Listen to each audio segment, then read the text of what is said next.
अफवाह के नाम पर तहसीन पूनावाला कैसे कोई आ जाता है? मस्जिद को एक खरोच तक नहीं आई, एक खरोच तक नहीं आई है। एंड देयर आर एरियाज जहां पर मंदिर के अवैध हिस्सों को गिरा दिया गया है इसी मुल्क में। Thank you. उम्मीद है आप मेरी आवाज क्लियर आ रही है। हाँ। रुबिका जी, मैं आपसे बिल्कुल 100% इत्तेफाक रखता हूं। मैं मानता हूं ये कोई कोइंसिडेंस नहीं, ये 100% सोची हुई साजिश है और इसके पीछे कौन है हमें देखना होगा।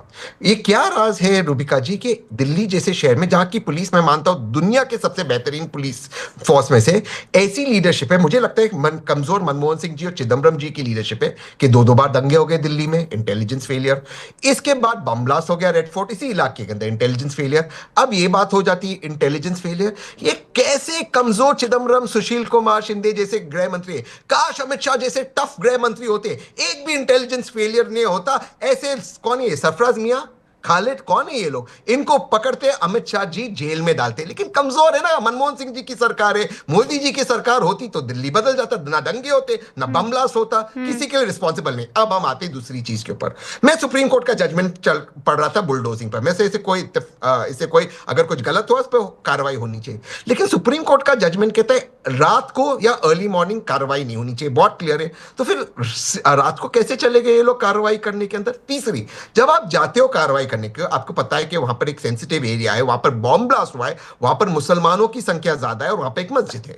क्या दिल्ली पुलिस इतनी बेवकूफ है, सॉरी फॉर माई लैंग्वेज, इतनी बेवकूफ है कि उनको ये नहीं पता कि इस तरह के दंगे भड़काई जाएगी? चौथी बार से मैं अपनी बात समाप्त करता हूं। ये बार बार पत्थर कहां से आते? जब आदरणीय प्रधानमंत्री मोदी जी 8 नवंबर को आए थे नोटबंदी के समय, तब उन्होंने कहा था कि नोटबंदी के बाद पत्थरबाजी नहीं होगी। ये बार बार कुछ होता है, पत्थर कहां से आते हैं? जैसे आपने बताया कि उत्तर प्रदेश में पत्थरबाजी होती है, राजस्थान में होती है, पूरे देश में। ये पत्थर कहां से जमा होते हैं? अच्छा, दिल्ली जैसे शहर में जहां पर ब्लास्ट हुआ, कोई पत्थर जमा करता है, पत्थर इकट्ठा करता है, कोई सर्वेलेंस नहीं, वो भी नहीं पता, पत्थर भी रेडी होते हैं इनके पास। वहां पर भी ठीक है, पुलिस ऑलराइट हो जाती है। ये कौन सी पुलिस फोर्स है? मैं तो चार वायरल बिंदु दे दिए भैया आपने। अब हो गया।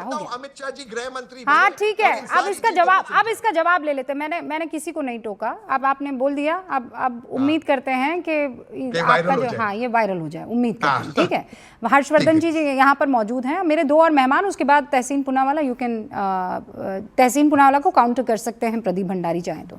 हर्षवर्धन त्रिपाठी जी, आपने सुना, हाँ ये पुलिस की जिम्मेदारी है, हाँ ये दिल्ली की पुलिस गृह मंत्री के अंडर आती है, हाँ कि सुप्रीम कोर्ट ने कुछ ऑर्डर्स किए हुए हैं, लेकिन जो रूट कॉज है, कोई भी अभी उस रूट कॉज पर बात करने से बच रहा है। बहन सुमैया भी बच रही है, तहसीन पूनावाला भी बच रहे हैं। ऐसा कैसे हो जाता है कि कोई भी, ये जो दो नाम, तहसीन वापस गिनाइए, वो कौन थे दो नाम? एक तो मुझे तो नाम भी उनके याद रखने का कोई फायदा भी नहीं है। कौन है वो दो लोग? इन्हीं के दोस्त है वो। हाँ, कौन इन्हीं है? के दोस्त है। तहसीन पूनावाला को चक्कर है वायरल होने की। हाँ। सुमैया राणा को चक्कर है कि मुसलमान को पत्थर मिले सड़क पे, जिसके कारण वो राजनीति कर सके। इनके कारण ही जाके मुसलमान समाज का सबसे बड़ा नुकसान हो रहा है। अरे भैया, नाम पूछा है मैंने, आप लोग तो, अरे नाम पूछा है, आप लोग तो पूरी कुंडली खोल दे रहे हैं। नाम बताइए ना, ये दो लड़कों के नाम क्या थे? पार्लियामेंट चले जाए। ये दो लड़कों, हाँ, सरफराज मियां और खालिद मियां। हर्षवर्धन त्रिपाठी जी, मतलब खालिद मलिक, सरफराज मियां, अगर ये बगल से आपके निकल जाए, आप इनको देखे भी ना, पता भी ना पड़े कौन है ये, लेकिन ये सोशल मीडिया पर कह देंगे कि रात काली मत करो, मस्जिद के लिए हम सबको इकट्ठा ना, और इकट्ठा हो जाएंगे। कैसे हो सकता है ये? रुबिका जी, सबसे पहले तो ये कि सर्दी बहुत है, लेकिन फिर भी सब अच्छे से कपड़े वगैरह पहन के हैं, घूम टहल रहे हैं, और लग रहा है तहसीन भाई तो कहीं ऐसी जगह जहाँ सर्दी लगती ही नहीं। एकदम देखिए वो मजे में है। फॉलो कर रहा हूं और अजरा ठीक है, और शायद इसीलिए तभी सर्दी लगती है इनको। इसीलिए तहसीन भाई ने वो सच बोल दिया जिस सच की उम्मीद शायद और कोई बोलता नहीं, जो मैं उम्मीद कर रहा था कि कोई तो बोलेगा। उन्होंने सच बोल दिया। उन्होंने क्या कहा? एक तो ये कि संवेदनशील इलाका है, दूसरा ये मुस्लिम बहुल इलाका है, तीसरा ये रात में क्यों चले गए तोड़ने। अब आप सारी जितने आप कह रही थी ना, मूल जो समस्या है उस पर बात करें।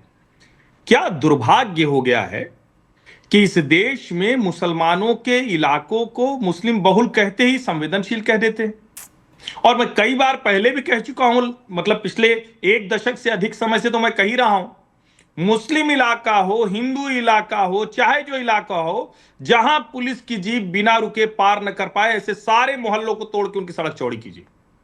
फिर से दोहरा रहा, जिस भी क्षेत्र में, जिस भी मोहल्ले में पुलिस की जीप बिना रुके न जा पाए, उन सारे मोहल्लों के सड़कें तोड़िए, उसको चौड़ा कीजिए, क्योंकि ऐसी जगहों से ही पत्थरबाजी होती है। नोटबंदी से पत्थरबाजी रुक गई तहसीन भाई। अब मुसलमानों के बच्चे कश्मीर के वो पेलेट गन के निशान लिए चेहरे पर नहीं घूमते हैं, अब वो आतंकवादी नहीं बन रहे हैं। मुसलमानों के घर के बच्चे, क्योंकि हिंदू के घरों के बच्चे तो वहां थे भी नहीं ना कश्मीर में। जो आप कह रहे थे उसका जवाब भी जरूरी है, लेकिन जरा सोचिए, अभी समाजवादी पार्टी की जो प्रवक्ता है वो अच्छा है, मतलब इस्लाम को बहुत मानने वाली है, और मुझे तो जहां तक ध्यान में आ रहा है शायद मुनव्वर राणा साहब की बेटी हैं ये, अगर मैं ठीक मैं तो मुनव्वर राणा साहब को मेरी मुलाकात तो बहुत पहले की है।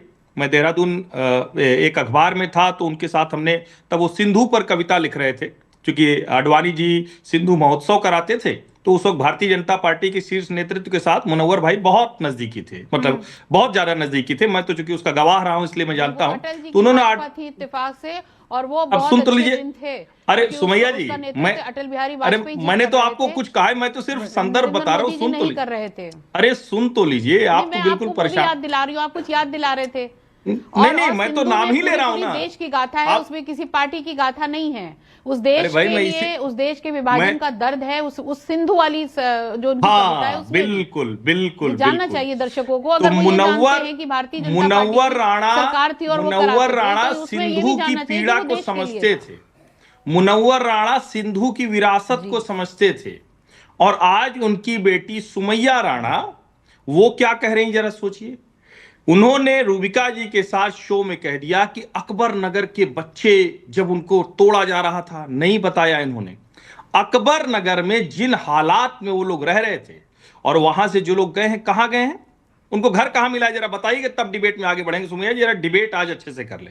अकबर नगर के लोगों को सबको भगा दिया गया, किसी समुद्र में, नाले में, कहां फेंका गया?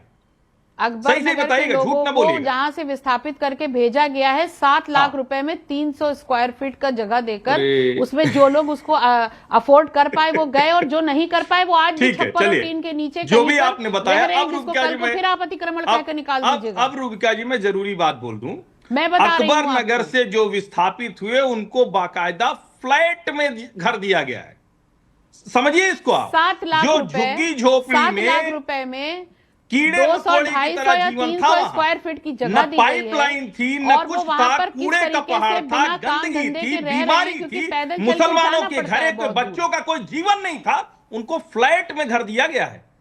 ये योगी जी के राज में हुआ है, ये मोदी राज में हुआ है, और ये करें मुसलमानों को बड़ा बुरा हो गया।